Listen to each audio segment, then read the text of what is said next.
Welcome to learning मित्रम। आज हम class 9th की एनसीईआरटी के इकोनॉमिक्स बुक का एक्सरसाइज 3 निर्धनता एक चुनौती के क्वेश्चन आंसर को डिस्कस करेंगे। अगर आप हमारे चैनल पर नए हैं तो इसे लाइक करें, शेयर करें, सब्सक्राइब करें और साथ ही बेल आइकन दबाकर नोटिफिकेशन भी ऑन कर लें ताकि नेक्स्ट वीडियो का नोटिफिकेशन आपको आसानी से मिल सके। अब चलिए हम पहले क्वेश्चन को पढ़ते हैं और समझते हैं कि यहाँ क्या कहा जा रहा है। पहला क्वेश्चन दिया हुआ, भारत में निर्धनता रेखा का आंकलन कैसे किया जाता है। तो भारत में निर्धनता यानी कि गरीबी का आंकलन हम कैसे करते हैं। तो भारत में निर्धनता या गरीबी रेखा जो है उसका आंकलन बहुत तरीके से किया जाता है। ऐसे हम पढ़ेंगे और फिर हम समझेंगे कि निर्धनता को मापने के लिए आय या उपभोग स्तरों पर आधारित एक सामान्य पद्धति का प्रयोग किया जाता है। जैसे कि कोई व्यक्ति कितना कमाता है और कोई व्यक्ति कितना मतलब खाना पीना खाता है, कैसे रहता है, इससे हम क्या कर सकते हैं तो गरीबी रेखा या निर्धनता रेखा के बारे में आंकलन कर सकते हैं। भारत में निर्धनता रेखा का निर्धारण करते समय जीवन निर्वाह के लिए खाद्य आवश्यकता जैसे कि कपड़ा, जूते, ईंधन और प्रकाश, शैक्षिक एवं चिकित्सा संबंधी आवश्यकताओं की आदि को मुख्य माना था। मतलब किसी भी व्यक्ति का या किसी भी देश की गरीबी को निकालने के लिए आवश्यक क्या है, तो हमें जो है यह आवश्यक है कि हम किसी का खाना पीना, भोजन, कपड़ा, रहना और घर, इस तरीके से हम क्या कर सकते हैं, किसी व्यक्ति का अध्ययन निकाल मतलब गरीबी का अध्ययन निकाल सकते हैं। अगर हम ग्रामीण क्षेत्रों की बात करते हैं या शहरी क्षेत्रों की बात करते हैं तो इसमें दो कारण आते हैं। जैसे कि ग्रामीण क्षेत्रों में जो भोजन की खपत है वो 2400 कैलोरी है और जो शहरी क्षेत्रों में वो 2100 है। इन दोनों में इतना अंतर क्यों है? क्योंकि जो गांव के लोग होते हैं वो शारीरिक श्रम ज़्यादा करते हैं, इसलिए वहाँ की कैलोरी की खपत जो है वो ज़्यादा है और शहर के लोगों में यह कैलोरी की खपत क्या है, कम है। फिर उसके अलावा जो है बहुत सारे लोग क्या होते हैं कि जैसे कि मान लीजिए अगर हम कहते हैं कि बहुत सारे लोग जो है नहीं पढ़ने के कारण में अच्छी नौकरी नहीं ले पाते, तो ये भी एक गरीबी का क्या होता है, मुख्य कारण होता है। उसके बाद लोगों की आय के द्वारा भी हम क्या कर सकते हैं, गरीबी रेखा का अध्ययन कर सकते हैं। जैसे कि गाँव के लोग जो है उनके लिए 328 रुपये प्रति माह जो है मतलब कमाई है और जो शहर के लोग उनके लिए 454। और ये कितने दायरे के लिए है, तो 2000 में यह दायरा था कि कोई व्यक्ति अगर 328 रुपये ग्रामीण क्षेत्रों में कमाता है तो उससे अगर नीचे कमाता है तो वो गरीबी रेखा से नीचे। अगर 454 रुपये से शहरी क्षेत्रों में कोई व्यक्ति नीचे कमाता है तो वो क्या हो सकता है, वो भी गरीबी रेखा से नीचे है। तो इन बहुत सारे ऐसे तरीके हैं जिससे हम क्या कर सकते हैं, भारत में या किसी भी अन्य देश में गरीबी रेखा जो है वो आसानी से निकाल सकते हैं। हमने पहला क्वेश्चन देख लिया। अब दूसरे क्वेश्चन को देखेंगे कि यहाँ पे कहा क्या जा रहा है। दूसरा क्वेश्चन आप देखिए कि जैसे दिया हुआ, क्या आप सहमत हैं कि निर्धनता आंकलन का वर्तमान तरीका सही है। मतलब हमने कुछ ऊपर तरीकों के बारे में पढ़ा है और आपसे पूछा जा रहा है कि यह सही है गरीबी रेखा को नापने के लिए। तो वर्तमान निर्धनता अनुमान कार्य पद्धति पर्याप्त निर्वाह स्तर की अपेक्षा न्यूनतम निर्वाह स्तर को महत्व देती है। मतलब यहाँ पे आपसे बताया जा रहा है कि वर्तमान समय यानी कि अभी के समय में जो हम निर्धनता रेखा को मापते हैं उसमें क्या है, न्यूनतम निर्वाह को महत्व दिया जा रहा है। मतलब कोई व्यक्ति कम कमाता है, जैसे कि यहाँ पे कुछ उदाहरण दिए गए हैं। सिंचाई और हरित क्रांति के फैलाव से कृषि क्षेत्र में कई नौकरियों के अवसर दिए गए, परंतु भारत में इसका प्रभाव कुछ ही भागों में सीमित रहा। यह कहा जा रहा है कि अगर हम किसी खेत में कोई व्यक्ति को सिंचाई और हरित क्रांति से संबंधित जो है जानकारी देते हैं तो उसके लिए नौकरी मतलब जो खेती वगैरह है उसमें वो अच्छे से कार्य कर पाएगा। और नौकरी के लिए अवसर बहुत सारे लोग इसलिए नहीं ले पाते हैं क्योंकि वो कम पढ़े लिखे होते हैं। तो सार्वजनिक और निजी क्षेत्र दोनों में नौकरियां दी गई हैं, कुछ प्राइवेट जॉब है, कुछ सरकारी जॉब है। सरकारी जॉबों के लिए हम लोगों को अच्छे से पढ़ना होता है और पढ़ने के बाद जो है एग्जाम क्रैक करने के बाद हमें वो मिलता है। तो सबसे पहले जो है निर्धनता रेखा के लिए क्या है, पढ़ाई भी जरूरी है। क्योंकि अगर हम अनपढ़ होते हैं या कुपोषण के शिकार होते हैं तो हम क्या कर सकते हैं, शिक्षा ग्रहण ठीक से नहीं कर सकते। हम शिक्षा नहीं ग्रहण करेंगे तो हम सरकारी सेवाओं को नहीं पा सकेंगे। तो गरीबी का एक मुख्य कारण अनपढ़ता भी हो सकता है। कुपोषण यानी कि हमारा शरीर अगर हमें समय पर खाना पीना नहीं मिलता तो कई बीमारी से ग्रस्त हो सकता है। अगर बीमारी से ग्रस्त है तो बुद्धि भी काम नहीं करेगी।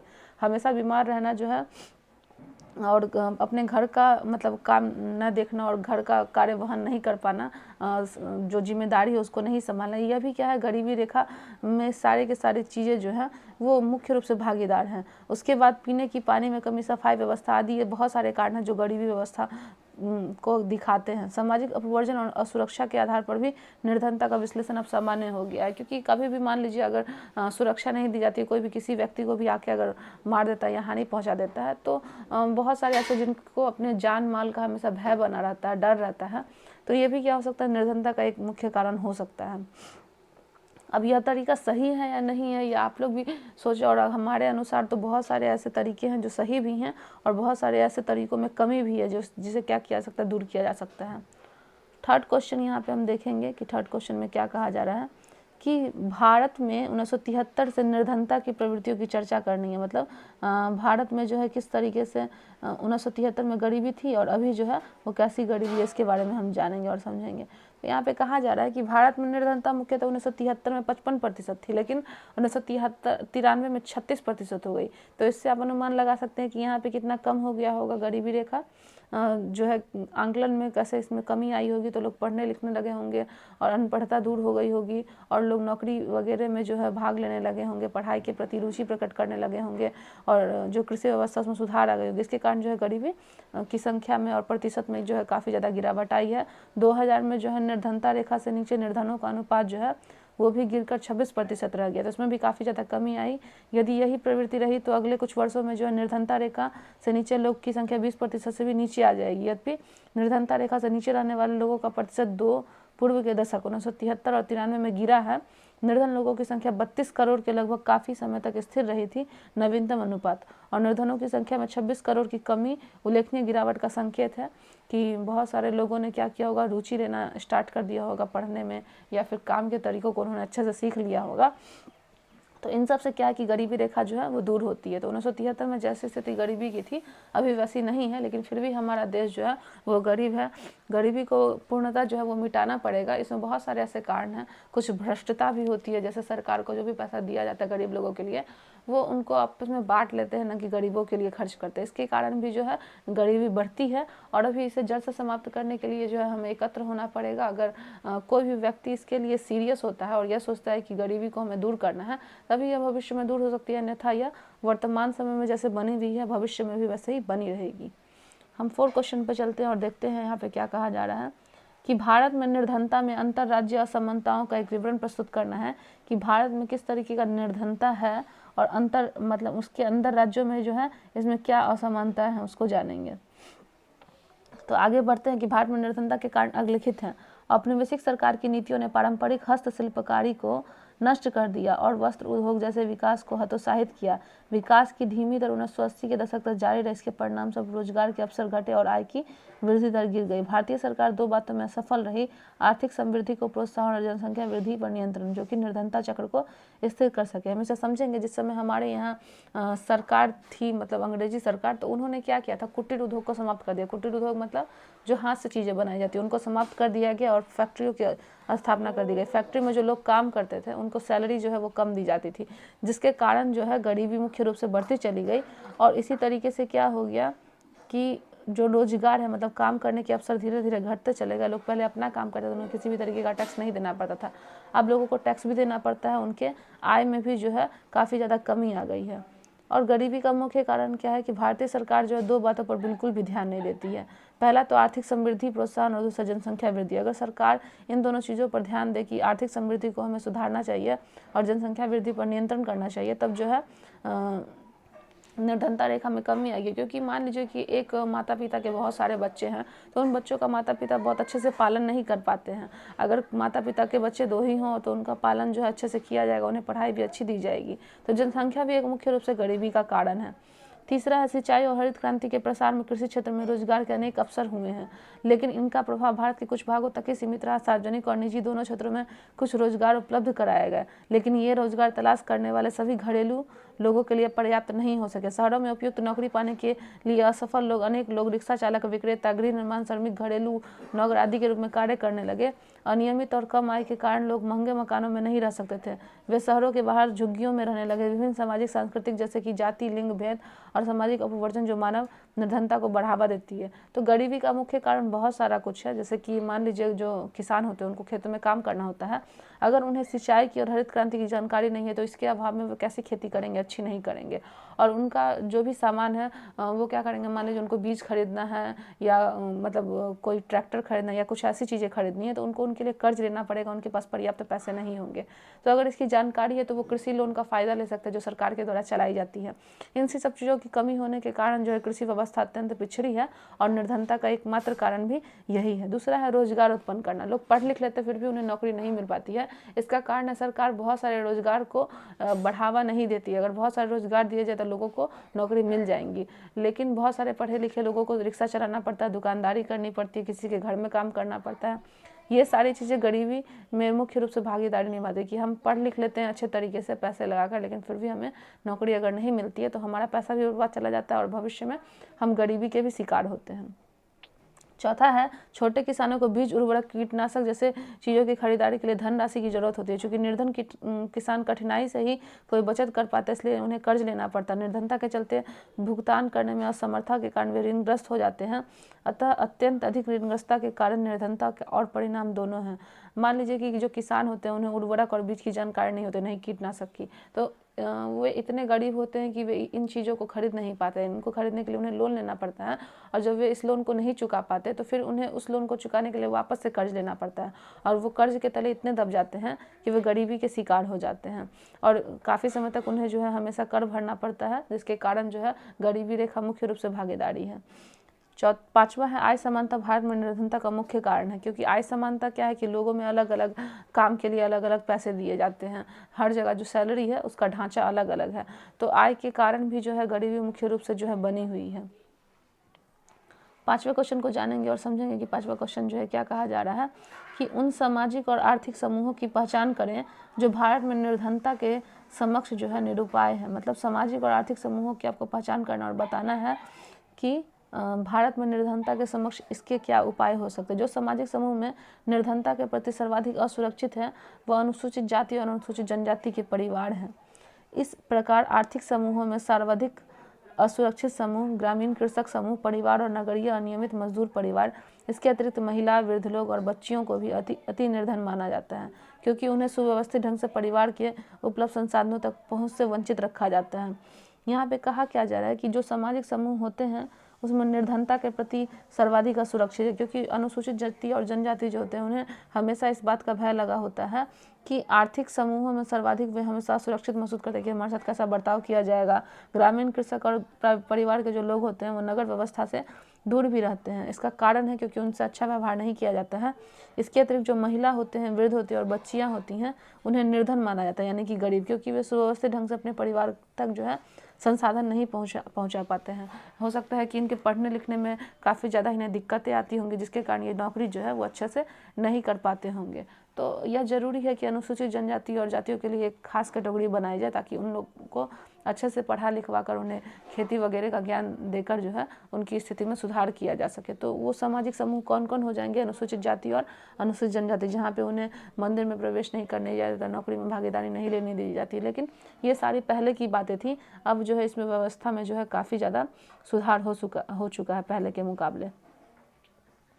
नेक्स्ट क्वेश्चन को देखेंगे, भारत में अंतर्जातीय निर्धनता में विभिन्नता के कारण बताइए। भारत में अंतर्जातीय निर्धनता क्यों है, इसे जानेंगे।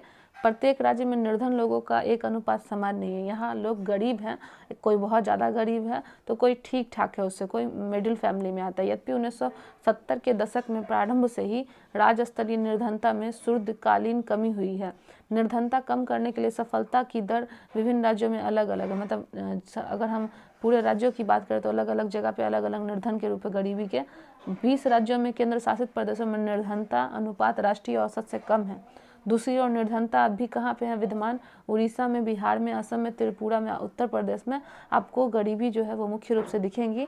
क्योंकि यहाँ पे कारण क्या है, यहाँ पे लोग पढ़ते लिखते कम हैं और एक समय आने पे बहुत सारे बच्चे जो है पढ़ाई छोड़ देते हैं, जिसके कारण उन्हें समय से नौकरी भी अच्छी नहीं मिल पाती है। बड़े होने के पश्चात जो भी नौकरी मिलती है वे अपने परिवार का उसमें ठीक से वहन नहीं कर पाते। उड़ीसा और बिहार में 47 और 43% जो है गरीबी है। उसके साथ सर्वाधिक निर्धन राज्य बने हुए हैं। भारत में जो है इन दोनों राज्यों में, उड़ीसा और बिहार में सबसे ज़्यादा गरीबी पाई जाती है। इन राज्यों में ग्रामीण और शहरी दोनों प्रकार की गरीबीता है या निर्धनता है। उड़ीसा, मध्य प्रदेश, बिहार और उत्तर प्रदेश में ग्रामीण निर्धनता के साथ साथ नगरीय निर्धनता भी है। इसकी तुलना में केरल, जम्मू कश्मीर, आंध्र प्रदेश, तमिलनाडु, गुजरात, पश्चिम बंगाल निर्धनता में काफ़ी ज़्यादा गिरावट आई है, क्योंकि यहाँ पे लोग पढ़ लिख भी लेते हैं और खेती वगैरह या किसी भी काम को वे तकनीकी ढंग से सीखते हैं।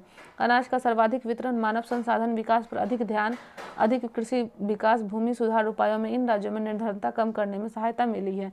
क्योंकि ये क्या करते हैं, मुख्य रूप से अनाज का सर्वाधिक वितरण पर ध्यान देते हैं, मानव संसदीय विकास पर ध्यान देते हैं, अधिक कृषि विकास विकास पर ध्यान देते हैं, भूमि सुधार के उपाय पर ध्यान देते हैं और जो अनपढ़ता है उसे भी दूर करने का प्रयास करते हैं। तो हमें भी अपने बिहार राज्य में गरीबता को दूर करने के लिए इन सारी चीज़ों पर ध्यान देना होगा जो बाकी अन्य देशों ने फॉलो किया है, जैसे कि मानव संसाधन विकास पर, अधिक कृषि विकास पर, भूमि सुधार विकास पर।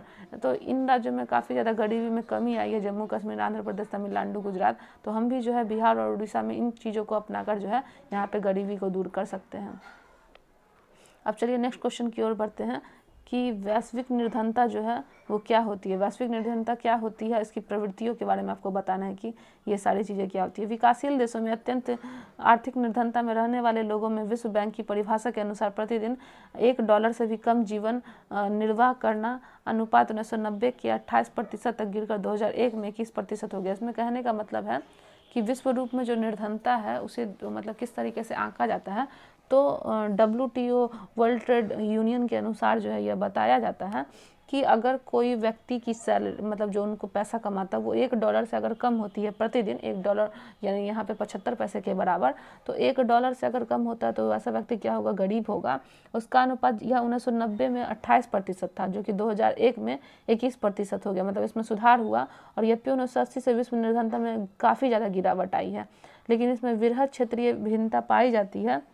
तीव्र आर्थिक प्रगति और मानव संसाधन के विकास में वृहद निवेश के कारण चीन और दक्षिण पूर्व एशिया के देशों में निर्धनता में विशेष कमी आई है।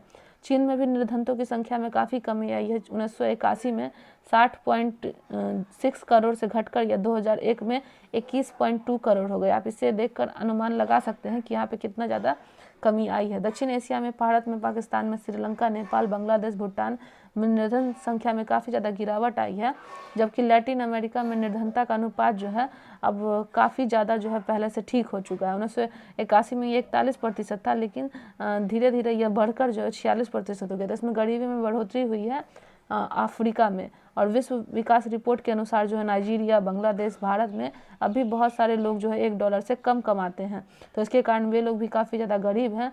रूस और पूर्व समाजवादी देशों में भी निर्धनता पूर्ण व्याप्त हो गई है, जहाँ पहले आधिकारिक रूप से कोई निर्धनता थी। मतलब अब यहाँ पे भी काफ़ी ज़्यादा सुधार हो गया है। रूस और पूर्व समाजवादी देशों में जो है बहुत सारे ऐसे लोग हैं जो नहीं कार्य करते हैं, तो वहाँ पे वापस से भी हमें निर्धनता जो है वो देखने को मिलती है। क्वेश्चन 8 को देखेंगे। निर्धनता उन्मूलन की वर्तमान सरकारी रणनीतियों की चर्चा करें। सरकार की वर्तमान निर्धनता निरोधी रणनीति मोटे तौर पर 2 कारकों पर आधारित होती है।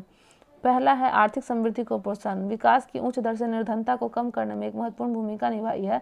1980 के दशक में भारत की आर्थिक समृद्धि विश्व में सबसे अधिक रही। समृद्धि दर जो है 1970 के दशक से लेकर करीब 3.5% से बढ़कर 1980 और 90 के दशक में 6% के करीब पहुंच गई। इसलिए यह स्पष्ट होता है कि आर्थिक समृद्धि और निर्धनता उन्मूलन के बीच एक घनिष्ठ संबंध है। आर्थिक समृद्धि अवसरों को व्यापक बना देती है और मानव विकास में निवेश के लिए आवश्यक संसाधन उपलब्ध कराती है। तो भारत में 1980 से 1990 ईस्वी में किस तरीके से गरीबी को दूर किया गया, तो इसके लिए सबसे पहले क्या जरूरी था कि हम अपनी आर्थिक स्थिति को सुधार करें। अगर हम अपनी आर्थिक स्थिति को सुधार करते हैं तो गरीबी जो है यहाँ खुद ब खुद कम हो जाएगी। यही हम जो है 1980 से 1990 के दशक में भारत में देखते हैं। दूसरा है लक्षित निर्धनता निरोधी कार्यक्रम। सरकार ने निर्धनता को कम करने के लिए निर्धनता निरोधी अधिनियम चलाया, जैसे कि राष्ट्रीय ग्रामीण रोजगार गारंटी अधिनियम 2005, जिसको NREGA के नाम से जानते हैं, और प्रधानमंत्री रोजगार योजना PMRY, ग्रामीण रोजगार सृजन स्वर्ण जयंती ग्राम स्वरोजगार योजना SGSY, प्रधानमंत्री ग्राम योजना योजना PMGY, अंत्योदय अन्न और योजना AAY, राष्ट्रीय काम के बदले अनाज। यहाँ पे जो है सरकार के द्वारा बहुत सारी मुहिम चलाई गई ताकि गरीबी को दूर किया जा सके। और हमने अभी जितनी भी नियम के बारे में पढ़ा, जितने भी नाम सुने कि जैसे कि राष्ट्रीय ग्रामीण रोजगार गारंटी अधिनियम है, प्रधानमंत्री रोजगार योजना है, ग्रामीण रोजगार योजना है, स्वर्ण जयंती योजना है, प्रधानमंत्री ग्राम योजना योजना है, ये सारी चीज़ें गरीबी को दूर करने के लिए ही बनाई गई हैं और उनको जो है लागू करके जो है गरीबी पे बहुत हद तक जो है काबू पा लिया गया। लेकिन अभी जो है गरीबी हमारे देश में वर्तमान है और उसको दूर करने के लिए हमें जो है प्रयास करना और भी ज़्यादा आवश्यक होगा। अब यहाँ पे आपको कुछ संक्षेप में उत्तर देने हैं जिससे हम समझेंगे धीरे धीरे करके कि मानव निर्धनता से आप क्या समझते हैं। मानव निर्धनता क्या होता है कि मानव निर्धनता की अवधारणा केवल आय की कमी तक सीमित नहीं होती है कि मनुष्य केवल कमाता हो। इसका अर्थ है किसी व्यक्ति को राजनीतिक, सामाजिक और आर्थिक अवसरों को उचित स्तर न मिलना, अनपढ़ता, रोजगार में अवसर में कमी, स्वास्थ्य सेवा की सुविधाओं और सफाई व्यवस्था में कमी, जाति, लिंग भेद आदि मानव निर्धनता के कारण है। मानव निर्धनता के अनेक कारण हो सकते हैं, केवल मानव का कम कमाना ही नहीं गरीबी का कारण बनेगा। जैसे कि राजनीतिक, सामाजिक और आर्थिक क्षेत्रों में मनुष्य को जो है समान स्थान दिया जा सके, जैसे कि नौकरी वगैरह में, समाज में उठने बैठने में, जाति में, लिंग में, भेद में, इन सब में किसी भी प्रकार का अंतर नहीं करना चाहिए। अगर हम इसका अंतर नहीं करते हैं तो मानव निर्धनता को दूर कर सकते हैं, अन्यथा यह जो है हमारे मतलब रूप में समान रूप से विद्यमान रहेगी। जब तक हम इसको अपने मस्तिष्क से बाहर नहीं करेंगे, अपने मस्तिष्क में बैठाए रहेंगे, तब तक मानव निर्धनता जो है वो बनी रहेगी। इसे दूर करने के लिए जाति, लिंग, भेद आदि सब में समान रूप से व्यवहार करना होगा। निर्धनों में भी सबसे निर्धन कौन है? तो महिला, वृद्ध लोग और बच्चों को अति निर्धन माना जाता है, क्योंकि वे सुव्यवस्थित ढंग से परिवार के उपलब्ध संसाधनों तक पहुंचने से वंचित रखा जाता है। महिलाएं जो कि बहुत सारे कामों को कर तो सकती हैं, लेकिन उन्हें करने नहीं दिया जाता है। वृद्ध लोग जो है वो सक्षम नहीं होते हैं, और बच्चे, तो ये तीनों जो है उनको अति निर्धन माना जाता है, क्योंकि इन पर बहुत सारी बंदिशें भी लगाई जाती हैं समाज के द्वारा। तो अगर उन बंदिशों को दूर किया जा सकता है तो निर्धन के लिए भी जो है, निर्धन में सबसे निर्धन जो बच्चे, वृद्ध और महिला हैं, उनको जो है इससे मुक्ति मिल जाएगी। तीसरा है राष्ट्रीय ग्रामीण रोजगार गारंटी 2005 की मुख्य विशेषता क्या है कि जिस समय राष्ट्रीय ग्रामीण रोजगार गारंटी 2005 यानी कि NREGA बनाई गई थी, उसके अंदर क्या क्या विशेषताएं थी, तो एक एक करके पढ़ेंगे और समझेंगे। राष्ट्रीय ग्रामीण रोजगार गारंटी अधिनियम 2005 जब बनाया गया था, NREGA, इसको सितंबर 2005 में पारित किया गया। पहला जब यह बना था 2005 में अधिनियम को बनाया गया था, लेकिन इसे लागू किया गया सितंबर 2005 में। प्रत्येक ग्रामीण परिवार को 100 दिन के अंदर जो है रोजगार दिया ही दिया जाएगा, इसमें मजदूर लोग आते हैं। तीसरा है प्रारंभ में यह विधेयक प्रत्येक देश में 200 जिलों में थी, बाद में यह 600 जिलों में लागू कर दी गई। उसके बाद चौथा है प्रस्तावित रोजगार का 1/3 रोजगार जो है महिलाओं के लिए आरक्षित रखा गया है, ताकि जो कि महिलाएं भी कमाकर अपना भरण पोषण कर सके। जो महिला का पति जो है वो अगर समय से पहले मर गया है तो अपने लिए वे कैसे कमाएंगी, तो इसके लिए 1/3 सीट जो है महिलाओं को दिया गया है। पांचवा है केंद्र सरकार राष्ट्रीय रोजगार गारंटी कोष भी बनाई गई है, जिसके अंतर्गत इस तरह राज्यों में सरकारें योजना के कार्यान्वयन के लिए राज्य रोजगार गारंटी कोष की स्थापना करेगी। कार्यक्रम के अंतर्गत 15 दिनों के भीतर लोगों को रोजगार दिया जाएगा। अगर वे दैनिक बेरोजगार भत्ते का हकदार होगा तो उन्हें कैसे भी करके जो है 15 दिन के अंदर कैसे भी करके रोजगार दिया जाएगा। मजदूर लोग जो है वो ज़्यादा आते हैं। तो चलिए अब ये जो चैप्टर है यह समाप्त हुआ। अगर आपको हमारा वीडियो अच्छा लगा हो तो आप इसे लाइक करें, शेयर करें, सब्सक्राइब करें और साथ ही अपने दोस्तों में अधिक से अधिक शेयर करें। मिलते हैं अपने नेक्स्ट वीडियो में। Thank you.